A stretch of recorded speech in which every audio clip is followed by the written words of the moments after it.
उसका उसे आभास होगा।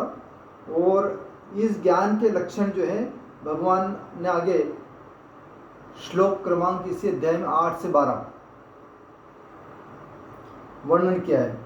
इंद्रियार्थेषु वैराग्यम अनंकारे च जन्म मृत्यु जरा व्याधि दुख दोषानुदर्शनम असक्तरन विश्वंग पुत्र दारग्रहादिषु नित्ये च समचित्वत्वम् इष्टानिष्टोऽपि पत्तिषु मयि चानन्य योगेन भक्तिरव्यभिचारिणी विविक्तदेशसेवित्वम् अरतिरजन संसदि अध्यात्म ज्ञान नित्यत्वं तत्त्वज्ञानार्थदर्शनम् एतज्ज्ञानमिति प्रोक्तं ज्ञान यदतोऽन्यथा ज्ञेयं यत् प्रवक्ष्यामि यज्ञात्वा अमृतमश्नुते अनादिमत्परं ब्रह्म न सत्तन्नासदुच्यते। ये 8 से 12 में इसी ज्ञान का लक्षण बताया है। अध्याय 10 में भगवान ने श्लोक क्रमांक 4 और 5 में बताया था। श्लोक क्रमांक 4 और 5 बुद्धिर्ज्ञानम सम्मोह क्षमा सत्यं दमः शमः सुखं दुःखं भवो भायो भयं च भयमेव च अहिंसा समता तुष्टि तपोदानं यशो यशः भवन्ति भावा भूतानां मत्त एव पृथक विदाः। ये भी भगवान ने ज्ञान के लक्षण बताए।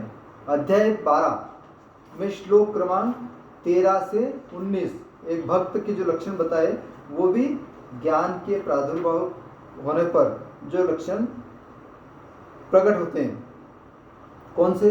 अद्वेष्टा सर्वभूतानां मैत्रः करुणैव च निर्ममो निरहंकार समदुःख सुखक्षमी संतुष्टः सततं योगी यतात्मा दृढनिश्चयः मय्यर्पित मनोबुद्धिर् यो मद्भक्तः स मे प्रियः यस्मान्नो द्विजते लोको लोकान्नो द्विजते च यः हर्षामर्ष भयोद्वेगैर्मुक्तो यः स च मे प्रियः अनपेक्ष सुचिर्दक्ष उदासीनो गतव्यतः सर्वारंभ परित्यागी यो मद्भक्तः स मे प्रियः यो न हृष्यति न द्वेष्टि न शोचति न कांक्षति शुभाशुभ परित्यागी भक्ति मान्यः स मे प्रियः समशत्रौ च मित्रे च तथा मानपमानयोः शीतोष्ण सुख दुःखेषु समसंग विवर्जितः तुल्य निंदा स्तुतिर्मौनी संतुष्टो येन केनचित् अनिकेतस्य स्थिरमति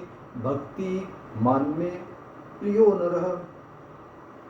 इसी प्रकार से भगवान ने अध्याय 14 में श्लोक क्रमांक 22 से 25 में भी उसी ज्ञान के लक्षण बताए। श्री भगवान वाच प्रकाशं च प्रवृत्तिं च मोहमेव च पांडव न द्वेष्टि संपवृत्तानि न निवृत्तानि कांक्षति उदासीन वदासीनो गुणैर्यो न विचाल्यते गुणा वर्तन्तीत्येव यो वतिष्ठति नेङ्गते समदुःख सुखस्वस्थः समलोष्टाश्म काञ्चनः तुल्यप्रिया प्रियो धीरस् तुल्यनिन्दात्मसंस्तुतिः मानापमानयोस्तुल्यस् तुल्यो मित्रारिपक्षयोः सर्वारंभ परित्यागी गुणातीतः स उच्यते। अध्याय क्रमांक 16 श्लोक क्रमांक 1 से 3 में जो देवी संपद गुणों का वर्णन किया है वो भी उसी ज्ञान की बात है। अभयम सत श्री भगवान वाच अभयम सत्व संशुद्धि ज्ञान योग व्यवस्थिति दानं दमश्च यज्ञश्च स्वाध्यायस्तपार्जुन अहिंसा सत्यम क्रोधस् त्याग शांतिरुपैशुनम् दया भूतेष्वलोलुप्तम् माधवम् ह्रीर्चापलम् तेज क्षमा धृति शोचम् अद्रोहो नातिमानिता भवन्ति संपदं देवीम् अभिजातश्च भारत। और अध्याय 13 में जो साक्षी भाव बताया भगवान ने वो भी इसी का एक लक्षण है।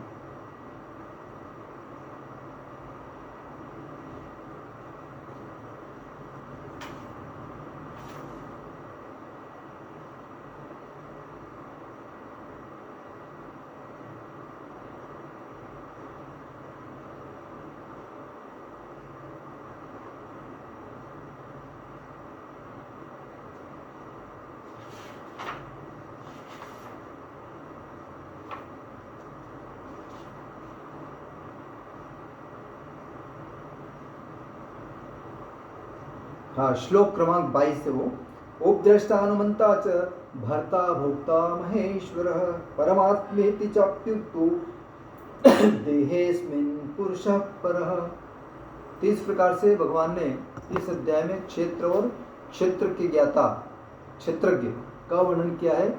और यही जो है एकमात्र लक्ष्य है कि हम अपने आत्मा का जागरण करें और उस परमात्मा को जानें। जय श्री कृष्ण।